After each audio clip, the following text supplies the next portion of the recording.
அனைவருக்கும் அன்பான வணக்கங்கள். இது மகா பெரியவா ஆன்மீகம் யூடியூப் சேனல்.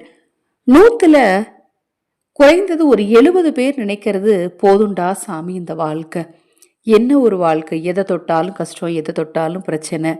வீட்டுக்கு போனால் கடன் தொல்லை, வேலைக்கு போனால் அங்கே இருக்கிறவங்களால தொல்லை, பண ரீதியாக பிரச்சனை, இஎம்ஐ பிரச்சனை, மாசமானா நான் இதுக்கு பணம் கட்டணும், அதுக்கு பணம் கட்டணும், குழந்தைங்களுக்கு ஃபீஸ் கட்டணும்.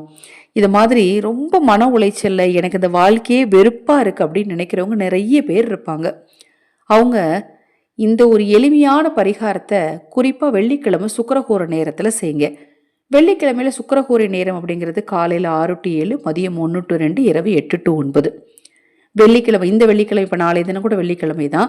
இந்த வெள்ளிக்கிழமையில் செய்ய முடியலனா கூட அடுத்த வெள்ளிக்கிழமையில் தாராளமாக செய்யலாம், தவறு கிடையாது. நான் இப்போ சொல்லக்கூடிய விஷயத்தில் உங்களுக்கு என்ன சந்தேகம் இருந்தாலும் வாட்ஸ்அப்பில் கேளுங்க. அக்ஷய பாத்திரம் உணவளிக்கும் திட்டத்தின் மூலம் ஆதரவற்ற ஏழை குழந்தைகளுக்கும் முதியவர்களுக்கும் உணவளிக்க முன்வாருங்கள்.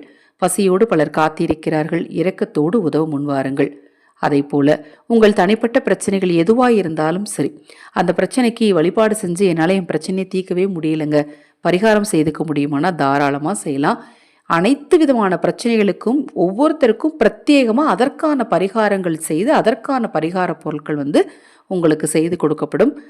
தீர்க்க முடியாத பிரச்சனைன்னு எதுவுமே கிடையாது. எல்லா பிரச்சனைகளுக்கும் தீர்வு இருக்கு. நீங்கள் பரிகாரங்கள் செய்து கொள்ள விரும்பினாலும் 9344692042 இந்த வாட்ஸ்அப் எண்ணிற்கு தொடர்பு கொள்ளுங்க.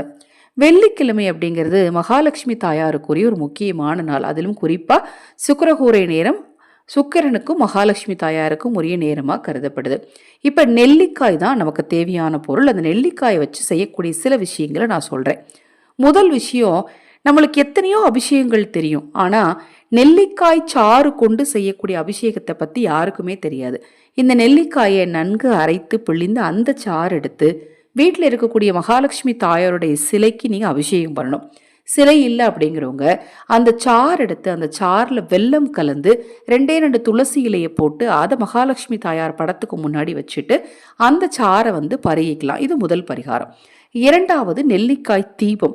இந்த நெல்லிக்காயில் மேலே மட்டும் ஒரு சின்ன துவாரம் விட்டு உள்ளே நெய் ஊற்றி அதில் திரி போட்டு, அதிலும் குறிப்பாக தாமரை தண்டு திரி போட்டு வடக்கு திசையை நோக்கி தீபம் ஏற்றணும் அப்படின்னா நம்ம பிரச்சனையெல்லாம் நிச்சயமாக தீரும். நெல்லிக்காய் கொண்டு நீங்கள் செய்ய வேண்டிய இன்னொரு பரிகாரம் எப்படின்னா, அம்பாளுக்கு நெல்லிக்காய் சாதம் ரொம்ப பிடிக்குங்க. சாதத்தை நல்லா குலைவாக செஞ்சு எடுத்து வச்சுட்டு நெல்லிக்காயை நல்லா துருவிக்குங்க. அடுப்பில் நல்லெண்ணெய் அல்லது கொஞ்சம் நெய் ஊற்றி கடுகுளுந்தம் பருப்பு, அது மாதிரி உங்களுக்கு காரத்துக்கு ஏதாவது தேவையான பொருட்கள் போட்டு, கருவேப்பிலை போட்டு, இஞ்சி தட்டி போட்டு, நீங்கள் இந்த நெல்லிக்காயை அதில் துருவின நெல்லிக்காயை போட்டு சிறிதளவு மஞ்சள் தூள், பெருங்காயத்தூள்லாம் போட்டு நெல்லிக்காய் சாதம் ரெடி பண்ணி அதை நீங்கள் மகாலட்சுமி தாயாருக்கு படைத்து நெய்த்தீபம் ஏற்றி அதை நீங்கள் தானமாக கொடுத்தீங்க அப்படின்னா கூடுதல் சிறப்பு. இப்போ நான் 3 விதமான பரிகாரம் நெல்லிக்காய்கள் கொண்டு செய்யக்கூடிய பரிகாரம் சொல்லியிருக்கேன். எந்த நேரத்தில் செய்யணும் அப்படிங்கிறதையும் சொல்லியிருக்கேன். மன உறுதியோடு மன நம்பிக்கையோடு இந்த பரிகாரத்தை செய்யுங்க. நிச்சயமாக உங்கள் வாழ்க்கையில் இருக்கக்கூடிய பிரச்சனைகள் தீரும். இது போன்ற எண்ணற்ற தகவல்களை தெரிந்து கொள்ள நமது சேனலை சப்ஸ்கிரைப் பண்ணிக்கோங்க. ஹரஹர சங்கர ஜெய ஜெயசங்கர.